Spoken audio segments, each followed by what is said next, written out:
झारखंड के कृषि मंत्री बादल पत्रलेख देवघर के बीडीओ मृतक नागेंद्र तिवारी के घर पहुंचे और उनके परिजनों से मिलकर हर संभव मदद देने का आश्वासन दिया है। वहीं परिजनों से मिलने के बाद कृषि मंत्री सर्किट हाउस पहुंचे, जहां कांग्रेस नेताओं द्वारा उनका स्वागत किया गया। इस दौरान मंत्री ने विभागीय अधिकारियों के साथ मुलाकात भी की है। वहीं मीडिया से बातचीत के दौरान कृषि मंत्री बादल पत्रलेख ने बताया है कि देवघर बीडीओ के मामले में उच्च स्तरीय जांच कराई जाएगी। उन्होंने बताया कि देवघर के बीडीओ नागेंद्र तिवारी ईमानदार और साफ छवि के लिए पहचाने जाते थे। उनकी मौत से झारखंड को क्षति हुई है। वहीं बातचीत के दौरान मंत्री पत्रलेख ने कहा कि झारखंड के किसानों का 2000 करोड़ ऋण माफ किया जाएगा, जिसकी प्रक्रिया जारी है। वहीं केंद्र के भाजपा सरकार पर निशाना साधते हुए कहा है कि सत्ताधारी पार्टी विपक्ष शासित प्रदेश में अस्थिरता पैदा करने में लगी हुई है, लेकिन उन्हें यह समझना होगा कि सिकंदर भी यहाँ हारा था। यहाँ उनका मंसूबा पूरा नहीं होगा। उससे न सिर्फ जमशेद बल्कि पूरा राज्य मर्माहत है, क्योंकि तिवारी जी न सिर्फ पालोजोरी प्रखंड के बीडीओ थे, उनके ईमानदारी और व्यक्तित्व की चर्चा पूरे जिले में।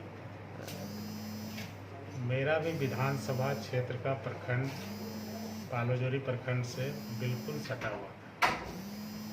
लोग उनकी तारीफ करते थे और आने जाने के क्रम में उनकी हमसे भी मुलाकात होती थी और उनके बारे में जानकर कि पब्लिक डायरेक्ट उनसे मिलते हैं।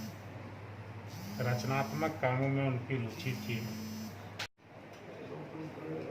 और जिसका जाना इतना दुखद है, हम सब व्यक्तिगत रूप से मर्माहत हैं। सरकार भी चीज़ों के तह में जाना चाहती है। अभी तो जांच का विषय है और कड़ियाँ और तथ्यों को जोड़कर जहाँ तक हो सकेगा पूरा ईमानदारी से प्रयास होगा इस पीड़ित परिवार को और उस दिवंगत आत्मा को न्याय दिला सके। अभी तो जांच शुरू भी नहीं हुई। हमें यहाँ कानून का राज है, तंत्र पर भरोसा है और परिवार वाले को कहीं से लगेगा कि नहीं उनके साथ नाइंसाफ़ी हो रही है तो माननीय मुख्यमंत्री जी इस संबंध में निर्णय लेंगे। परिवार वालों को उनसे मिलाने का काम मेरा रहेगा, क्योंकि मेरे ज़िले से वो जुड़े हुए थे, अपनी सेवाओं को दे रहे थे और हमारे लोग उनसे, गरीब लोग खास करके कमज़ोर वर्ग के लोग जो अंतिम पंक्ति पर खड़े लोग हैं, उनको पहली बार कोई ऐसा पदाधिकारी मिला था जिसके घर पे वो बेरोक टोक जाते थे। कभी उनके आवास पर भी जाने की मनाही किसी को नहीं थी। कोई भी आदमी घर जाके उनसे काम करा सकता था। लोगों की जिज्ञासा हुई कि ऐसा कैसे हो गया। सब हतप्रभ थे और एक जिम्मेदार नागरिक होने के नाते मंत्री भी हूँ, मेरा एक फर्ज बनता है कि उस परिवार को दुख के इस घड़ी में सांत्वना दें, साथ दें।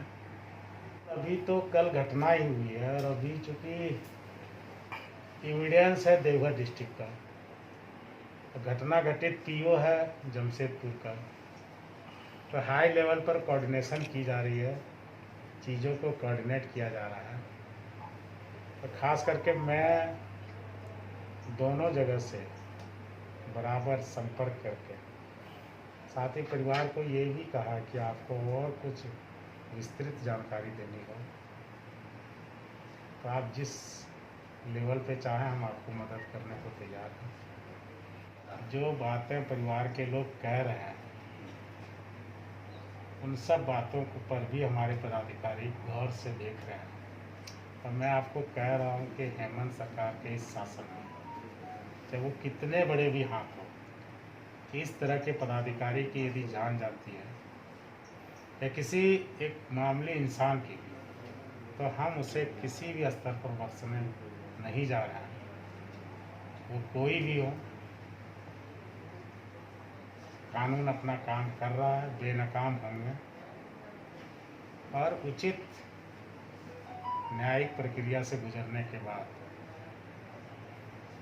इस परिवार को लगेगा कि हम उसको न्याय दिला सकते हैं। अनुज कैसे काम कर रहा है? हम करने जा रहे हैं 2000 करोड़ रुपए की कर्ज माफी इस वित्तीय वर्ष में हम करने जा रहे हैं। कैसे कितना इसके- लोगों को लाभ मिलेगा सर? इसके लिए ड्राफ्टिंग सचिव की अध्यक्षता में कमेटी बनी है। फाइनली विभाग के प्रमुख होने के नाते सारा ड्राफ्ट तैयार होने के बाद हमसे अनुमोदन लिया जाएगा, तब हम आपको निश्चित रूप से बता देंगे कि कितने लोगों को इसका लाभ उसका क्या क्या क्राइटेरिया रखा है? किसने क्या पैमाना है? नहीं, आपको मैं क्लियर बता दूं, टोटल आउटस्टैंडिंग 7900 करोड़ सभी प्रकार के लोन, कृषि, गैर कृषि। चूँकि जब ये सरकार बनी, विरासत में हमें खजाना खाली मिला, ये बात आपसे छुपा नहीं है। मजबूरन आते ही बजट आया और बजट का बाद राजस्व की प्राप्तियां कम होने के कारण और चुनावी वर्ष में जो पिछली सरकार थी, उन्होंने लोक लुभावने परियोजनाओं को धरातल पर लाकर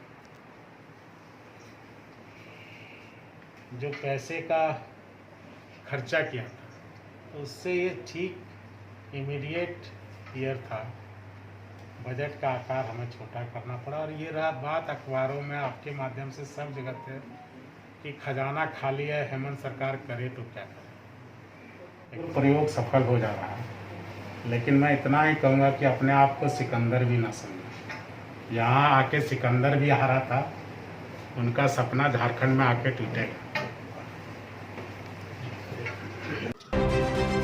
India news viral Bihar Jharkhand की रिपोर्ट।